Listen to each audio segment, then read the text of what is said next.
I'm really happy to present today's webinar and the webinar speakers, Michelle Miller and Matt Raboin. And the title of their seminar is Hard Cider in the North Central Region, Industry Survey Findings and Opportunities for Rural Development. Both presenters are from Wisconsin. Michelle is an Associate Director of the Center for Integrated Agricultural Systems, CIAS, at the University of Wisconsin. She's worked in the fields of sustainable agriculture and human organization since 1980, including a broad range of experience working in government, extension, and nonprofits, as well as academia. She's been working with Wisconsin apple growers since 2000. Matt is an outreach specialist with the University of Wisconsin Center for Integrated Agricultural Systems, and his research and outreach efforts focus on the economics of fruit and nut crops, and on training beginning farmers as the facilitator of the Midwest School for Beginning Apple Growers. He's also the co-founder and co-owner of Brick Cider Company in Barnveld, Wisconsin. After initial orchard plantings in 2014 to 2016, the company plans to begin marketing cider in 2018. So I think I will stop there. If any of you have questions for the presenters, you can type in the chat. I think you all know how to do that. And then Matt and Michelle, feel free to answer those questions along the way or wait till the end, whichever you feel most comfortable with, and I'll let you take it from here. And thanks again to both of you for doing the seminar or the webinar. All right, thank you, Mark and Rosa. Hopefully everybody can hear me as well. Let me know in the chat if there's any problem. And feel free to use the chat throughout the presentation. I'll be talking away, but Michelle is here and she's going to keep her eye on the chat. And if you want to type any comments or questions as we go along, she'll take note of any that I need to address at the end, or let me know if there's anything urgent I need to get to right away. So I want to thank Mark and Rosa and the North Central Region Center for Rural Development for hosting, and then also for funding some of this work. And also I want to thank the Damon S. Bourne Foundation for funding some of my time to do this work. So a little bit of background. Most of you who are tuned in, I think you're probably already aware that the hard cider industry has been growing rapidly over the last 5 or 6 years. It's probably not news if you're a cider maker. And you look at the early 2000s, and cider production was in the 30, 40, 50 million liter range, and then all of a sudden it really skyrocketed, and this year will probably be over 300 million liters. But at the same time, cider research is quite limited. There's a few people around the country doing a little bit of cider research, but it's usually a side project, not the thing that they were necessarily hired to do. So we're hoping to bridge that gap a little bit, and at least with this project, we're hoping to get some baseline information from cider makers. So what we did is we surveyed cider makers in our region, and we sent it out to about 130 businesses in the North Central region. A few of those no longer exist or declined to respond, but we got 44 completed responses. And the purpose of the survey, like I said, was just to better understand this industry, get some baseline information, see what constraints and opportunities people see, and get cider makers' opinions on what they'd like to see in future research. So I'm going to jump right into some results, and I'll warn you, there's a lot of graphs and charts, and hopefully you're okay with a dry presentation. I like a dry cider. Apparently I like a dry presentation, so there's lots of graphs and charts, but hoping that's something people are interested in. So looking at the survey of these 44 companies that responded, the majority of them are small startup companies.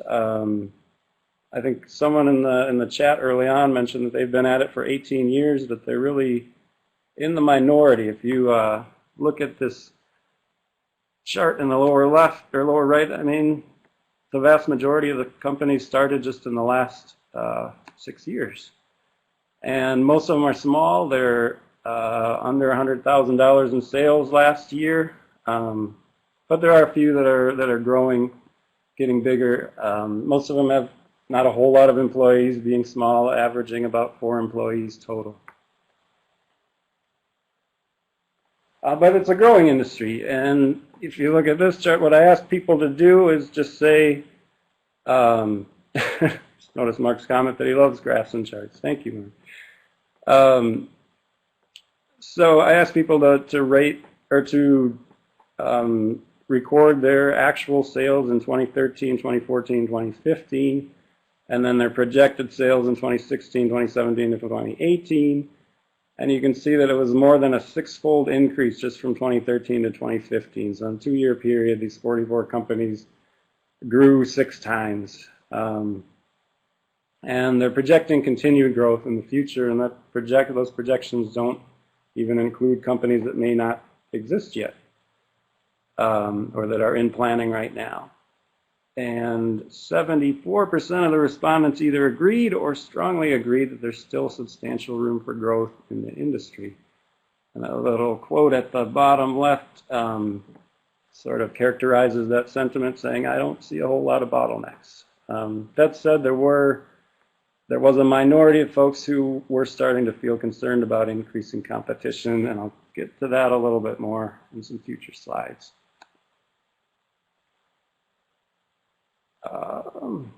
The button didn't work here. There we go. So next I asked about profitability and just had people rate where they thought their business stood in terms of profitability. And are they making money? Yeah, sort of, I guess is the response. The largest proportion were breaking even, but more were making money than were losing money.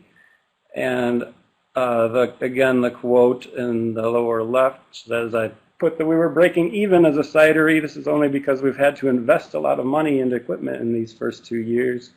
We should start seeing more profit this year. And I think that's because these are all, or not all, but primarily startup companies. I think it's not a bad sign that they're breaking even because of the fact that they're probably investing pretty heavily right now. Then we asked a number of questions about sourcing apples.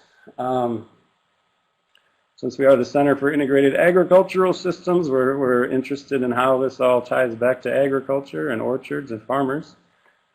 And looking at the pie graph over here on the right side of the screen, I thought it was pretty interesting that the majority of apples are really coming from local sources from these 44 companies. So there's 15% coming from their own orchards, but a larger 55% are coming from local orchards or orchards within the state or within 100 miles. Another 21% coming from regional orchards, and less than 10% coming from other U.S. orchards or from non-U.S. orchards. Actually, non-U.S. orchards were effectively 0%. I think one person said that he or she bought a small amount of concentrate from the U.K., but it didn't register even as a percent of the total. And then if you look at how people are processing apples, some are pressing themselves, some are having them custom pressed, some are purchasing juice, some are doing a combination of the above. Very few are purchasing concentrate, and of those who are, some of them were just doing it as for back sweetening or for adjusting the sugar levels of their cider. And so this is a pretty interesting difference if you look at these companies versus, for example, Angry Orchard. I looked at their 2015 annual report, and because they're owned by Boston Beer Company, and they bought the vast majority of their apples as concentrate from non-U.S. orchards.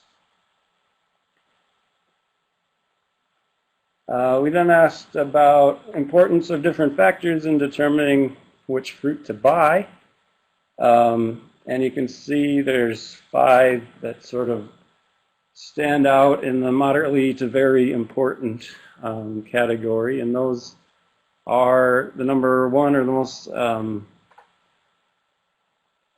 important to folks is this one of availability of preferred apple varieties.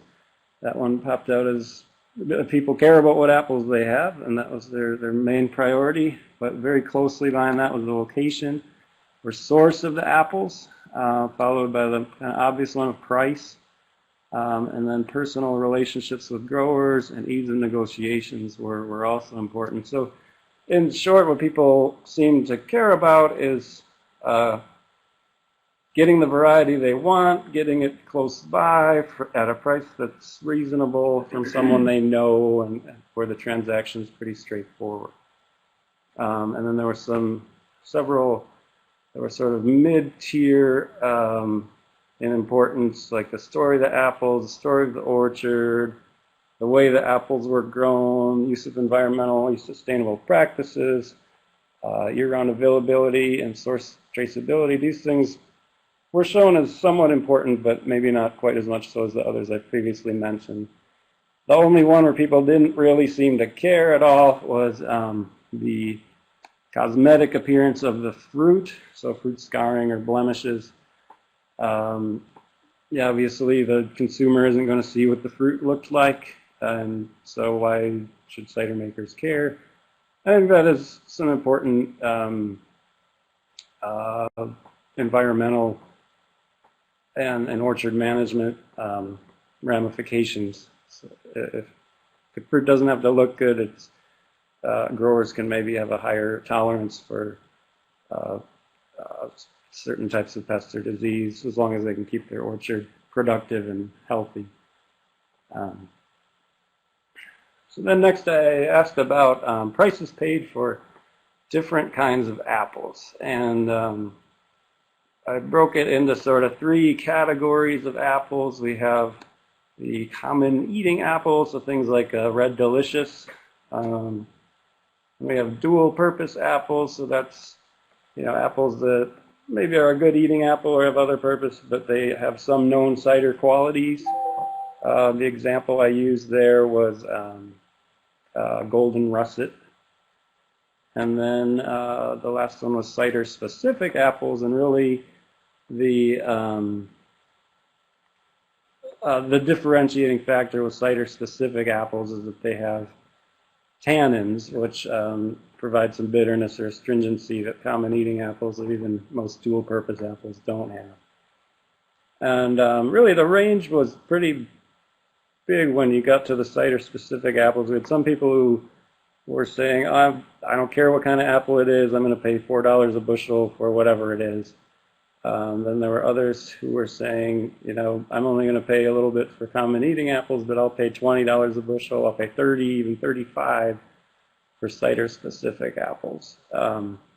So it really kind of varied from one cider maker to another. And those bars, you see the error bars up and above the average prices, above and below the average prices are just the standard deviation or kind of common, where the common answers fell within that range. So if you look over on the left, I have a bunch of quotes about it. There's really kind of disagreement. The first few quotes are by people who think, it'd be great if we could convince more farmers to grow cider apples. There's this huge demand, not much supply. There's competition for these varieties we want. But then the last couple of quotes were folks saying, they're way too expensive. I think cider apples are overrated, or, most growers can get a lot more selling it in other ways, so why would they switch to cider apples? And what I sort of draw from this is not that growing cider apples is good or is bad, but I think, it might work for some growers. It's not going to work for others. This sort of, that price might be appealing to some growers, but especially if they, aren't wanting to worry about what their apples look like. But other growers might say, geez, I can get $40 a bushel doing my pick your own, or I can get $80 a bushel selling at the market, and I'm willing to do the work for it, so they're going to go that route. Then we asked a bit about cider packaging. You can see cider makers are doing taking a lot of different packaging approaches. Kegs and draft were the most common. Most people are doing kegs and draft. The next several in the arrow up here. The next several here were all different types of bottles, and you'll see the larger format ones seem to be the most popular, the 750 milliliter wine or champagne bottles and the 22-ounce bombers. So those are the most popular. And that's very different than the bigger cider companies, and most cider sold in the U.S. is in the 12-ounce format. So these smaller companies are taking a little different angle. And then a few people are doing cans, but it's not real common. And then that little graph at the bottom, if you're in the cider world and read things like Cider Craft Magazine or go to cider conferences, you might have come across this debate about, is your cider more like beer or more like wine, or should we market cider more like beer or more like wine? And I was curious how people felt about that, so I put this question in there, and people were able to drag a slider to which side they felt they fell on, the results are pretty interesting in that there's absolutely no consensus. People are all over the board, from one end of the spectrum to the other and everywhere in between. Similarly, I asked about if folks would characterize their cider as affordable or high-end, and that one also was sort of all over the board, but there weren't too many way on the affordable side, and the average there was more like 60, so inching towards high-end. And if you're curious what I look like, that's me and my wife Marie, and our cider that we just bottled about a week and a half ago. We sort of jumped ahead of our original schedule and produced a commercial batch with a winery this fall. So that's what I look like. Cider sales, we asked a bit about that. Follow suit with where people are buying apples. They're also selling their product locally. 93% of it they're selling locally and just a little bit regionally or nationally. And then the most common sales avenue is through selling on site. It's kind of like the model with small wineries where you make your best margin selling on site, direct to consumers. A few less, but a little over a third of folks are doing self-distribution. Some states that's more restricted than others, Wisconsin being a somewhat restricted state there. And then less than a quarter are using a distributor, and that's probably partly because they're mostly small companies, and it's hard to get a distributor's attention when you're pretty small. I asked about constraints and opportunities in the cider industry. And the one that, so there's several constraints and opportunities listed there, and people rank them from, I strongly disagree all the way to I strongly agree with this statement. The one that people felt most strongly about was a statement that too many low-quality ciders are giving cider a negative reputation. And the quote over on the left captures that sentiment. This person says, "Too many consumers get off on the wrong foot with cider. They've tried a few sweet soda-like ciders from places like Woodchuck and Angry Orchard, and they think, oh, I don't like this. I don't like cider. It's too sweet."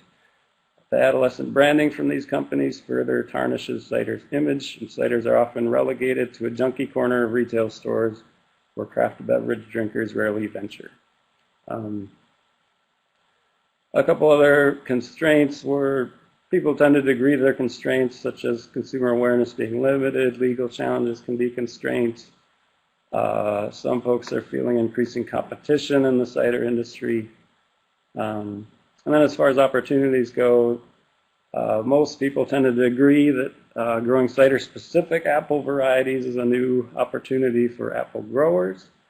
One person commented, "I wonder if apple growers feel the same way," because we were surveying cider makers who weren't necessarily apple growers.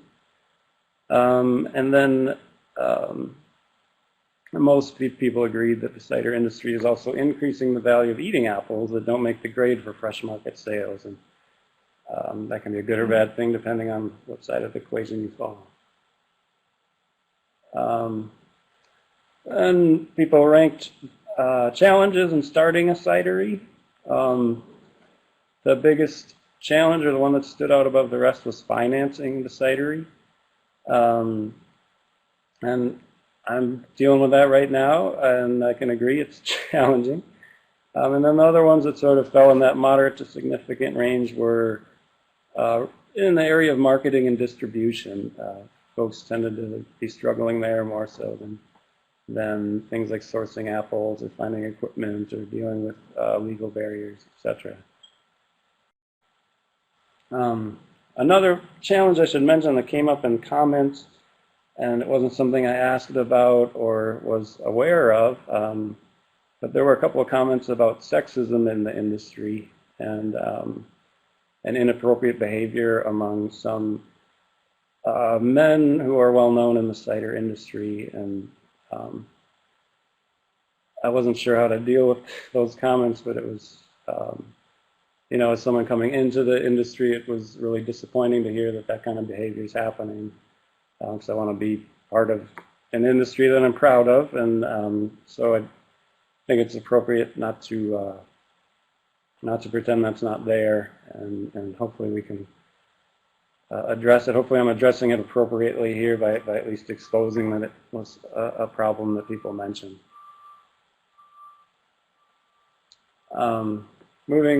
Some quotes about challenges in starting the cider business. People say they're fighting over one tap handle at bars. A couple people mentioned this. They're fighting with craft brewers over tap handles. There's just not that many at bars and restaurants, and it's a crowded market.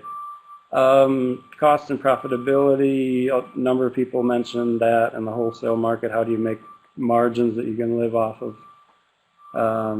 There were a few comments about the challenges of working with a distributor, and a few comments about consumer education and American drinking culture, where cider, and in particular dry craft cider, is not being well known, and the need to work on consumer education. Then I asked about research preferences, things people would like us to focus on. And if you look at this, it's really what I take from this graphic is that people want all kinds of information. They see some benefit or significant benefit from a broad range of topics. The ones that sort of edged out some of the others were related to market preferences or successful business practices. But there were also several people who seemed to feel pretty strongly about screening cider apple varieties as a priority, while others felt less strongly about that one. So there were some comments on research preferences. Someone said, "For us, making good cider is the easy part. Selling is what is hard. I'd like to know what package format is most profitable. What types of bottles or cans do cider drinkers want to buy?" Another person suggested we create a listserv or exchange site where people could sell and buy apples or juice. A few people mentioned they'd love to see some screening of cider-specific fruit, bittersweet fruit, things that are appropriate for our colder climate. And that last quote at the bottom was interesting. For wine, there are whole fields of study in enology, viticulture, and wine marketing. Researchers in cider have only started to scratch the surface. And the last question I asked was about preferred outreach approaches. And here, people seem to like online reports. They like cider training programs. The one that scored highest was local workshops and field days. And somewhat ironically, the one that scored lowest was webinars, which here we are. But to be fair, this was in the planning before we even sent out the first survey question. And hopefully, after this webinar, everyone's going to agree that webinars are very useful. So I'll leave you with one, a cider maker quote. I left an open box at the end of the survey where people could write whatever they felt like. And I liked this quote. It said, "I think we can make world-class cider in our region, but it will take work and cooperation as a whole. In the end, we believe great cider balances on the apple. So the better apples we can grow or source, the better our cider will be. We hope that most, if not all, upper Midwest cider makers find ways to use local apples because to us, that is the beauty of wine or cider, the taste of the region." All right, so that is the end of my presentation. And thanks everybody for listening. I'll try to do some comments and questions now. Michelle, was there anything that really stood out that I ought to address right away? Well, I forwarded you the list of the questions that were coming in on things. So if you're able to pick up your email quickly, they'll be there. One of the first questions, though, was wondering who is buying apples for pressing versus who's buying juice and concentrate.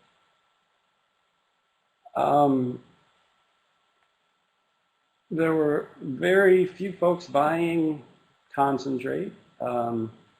As far as who was buying apples versus who was buying juice, it was kind of a mix, and some people were doing both. So I don't have I don't have the raw data. I haven't analyzed it to look at that and see if there's any trends as far as there's a difference between people who are doing one thing or another. I think that's helpful. What's another question? Why is sweet cider considered bad? Isn't there room in the market for both sweet and dry ciders, as in the craft wine industry? Yeah, I think there's room for both. I think maybe that's my own personal bias coming through, but it seemed to also be a sentiment of a lot of the people in the survey. I'm not trying to say that sweet ciders are necessarily bad, and I think there's definitely room for both. I think the sentiment that I think people were trying to get across, or what they were frustrated with, is that that's sort of the default. That's what people assume cider is, and those who are trying to market something different are running into a barrier there, as in terms of educating a different type of consumer, a different type of market. Dan had a couple questions about making cider. Are there better apples for hard and value-added cider? And also, what is the acid content of hard cider? Yeah, there's whole lists of potential cider apples out there. I think as far as the upper Midwest goes, the best study I've seen of cider-specific apples was by Nikki Rothwell at the Northwest Michigan Research Station. She looked at productivity and juice qualities of a bunch of different apples. And granted, it's just one location, but it's probably the best source we have right now. There's been a fair bit more research done over in Washington by Carol Miles and her team. So they have a bunch of data on different cider apples. So yeah, it's a long list of potential apples. I think there's still a lot of work to be done deciding which ones might work best for our region. Could you name a few good cider apples? Yeah, a few that I like. We have Ellis Bitter is growing real well at our place, and it adds a nice tannic backbone to a cider. A few others that a lot of people are growing. Yarlington Mill. It's not doing real well at our place, but I know it's a popular one. Dabinet's a common one. We really like one called Sweet Alfred. It's growing really well, and it doesn't have as much tannin as some others, but it's a real thick, rich, honey-like juice that can bring up the bricks of your cider. and give it a little more mouthfeel. So those are a couple examples. But again, there's other sources out there you might want to search that could do better than I can do off the top of my head. Can you put a list of references up someplace on evaluations of different apple varieties? Yeah, I could maybe let me think.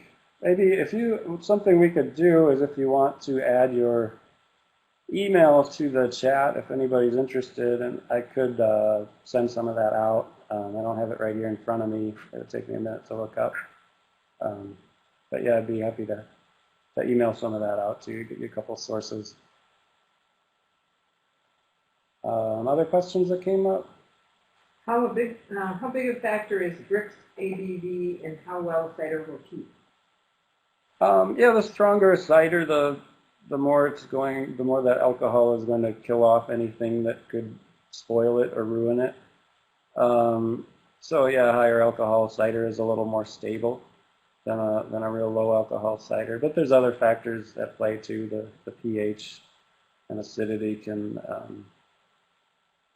if you have a real high pH and low acidity cider, it's a little more prone to infection. Yeah, and actually tannins as well, having higher tannin content can make your cider work a bit more stable as well. Andrew asked, can you discuss some of your experience in the industry? Yeah, my own story. Yeah, we're growing apples as of, I think we planted our first trees in 2014. We have about 1,000 trees now, so it's not a huge orchard, and we only got a handful of fruit this year, and we're planting more trees next year. We'll expect to start getting more yields in coming years. And then this fall, we made a commercial batch of cider with a local winery through a custom crush arrangement. And, that's an option for folks if you don't yet have a facility, which we don't yet have. It's a way to get your feet wet and see if you can make a good cider at a bigger scale and sell it. So yeah, we're hoping that this one will sell well. We just bottled it, and assuming it goes okay, we're hoping to get a facility in the next year or two so we can expand our production and have our own place to do it. And we will be buying some apples, but we'll also be using apples from our orchard. In our orchard, we're really focusing on cider-specific varieties that are hard to find in the market. And we'll be using those for some specialty product lines, and then we'll have some more standard product lines that are using apples that we buy from orchards, generally eating apples. Does cider undergo malolactic fermentation? It can. It doesn't necessarily have to. I'm not probably not the person to ask on that. It's usually after the primary fermentation. Malolactic fermentation is possible. A lot of people will sulfite or pasteurize their cider before malolactic fermentation. And malolactic fermentation, for those who aren't familiar, it's where malic acid is converted into lactic acid, which makes it a little more of lactic acid is a little milder than malic acid. Malic acid is kind of the standard acid in apples, and it has that sort of Granny Smith bite to it that you might be familiar with. So where lactic acid is a little smoother and softer. What were the major physical challenges for the orchard, irrigation, pruning, etc.? Let's see. I'd say it's been a learning curve. Definitely, we've done a bit of tree planting in the past through our work here and there, but it's been a learning curve in terms of varieties. We're planting a lot of different varieties, and some are performing well, some are not, and most of them, it's still hard to say. We're not sure. They're looking healthy, but maybe we don't know what kind of yield they're going to have and things like that. Fruiting and training, our first year or two, we didn't know what we were doing, and we made a few mistakes that set things back. So now we think we've seen what's happened in the past. We've learned a bit. We've read some books and articles and things. I think we know what we're doing more. I think, the trees we're planting now are probably going to be quicker to get to production than ones we planted back in 2014. Let's see. How do you handle deer in a young orchard? Oh, deer in an orchard. Yeah, I saw deer in our yard this morning when I was looking out the window. We have a 7-foot deer fence, and 8 would be better. And yeah, I think it's without a deer fence, I think we'd see a lot of damage, and I need to get out and make sure our fence is looking good before we get too far into winter. So that's when I think winter, early spring is when they're going to nibble buds and cause them the most damage. So yeah, Kramer Christensen said fence, and I agree.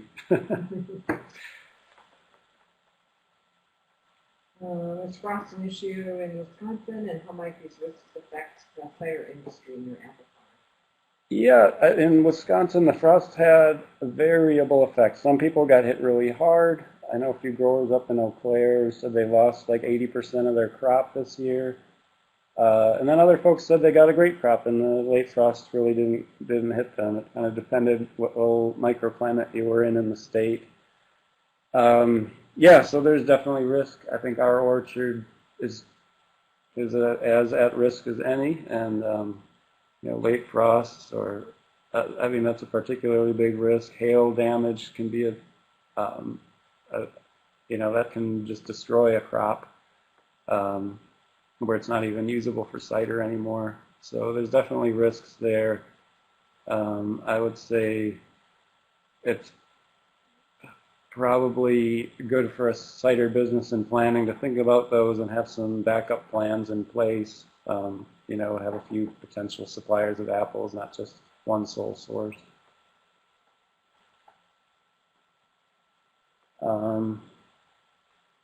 Any other questions that I missed? Oh, what commercial varieties are decent for cider? Yeah, I've used a few different ones, and I'm finding that it's not entirely just the variety. In some ways, it's more specifics about how the variety was grown or harvested, at least in my opinion, or in my experience. It's helpful to have late harvested apples.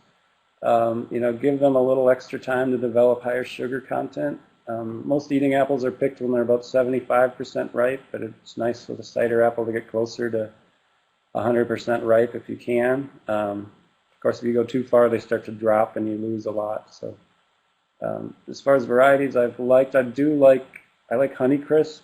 It presses super clean, lots of juice, high yield, decent bricks. I don't like some of the real soft varieties. They, depending on the type of press you're using, it can just sort of turn to applesauce. So if you have an overripe Macintosh, for example, it can just turn into mush, and then you don't get much yield. So that'd be, or let me think of a couple others. We like Fuji pretty well. It had a nice high bricks. The ones we pressed this year anyways. Tends to be later season apples are a little better than early season, but in some ways you gotta, if you want to press all year round, or at least throughout the fall, you got to find ways to use all of them and maybe blend a bit. Blend some early ciders with some late ciders to get what you're looking for. Do most places just make cider or cider and wine? That's a good question. And I wish I had asked that as a survey question, actually. I think we would have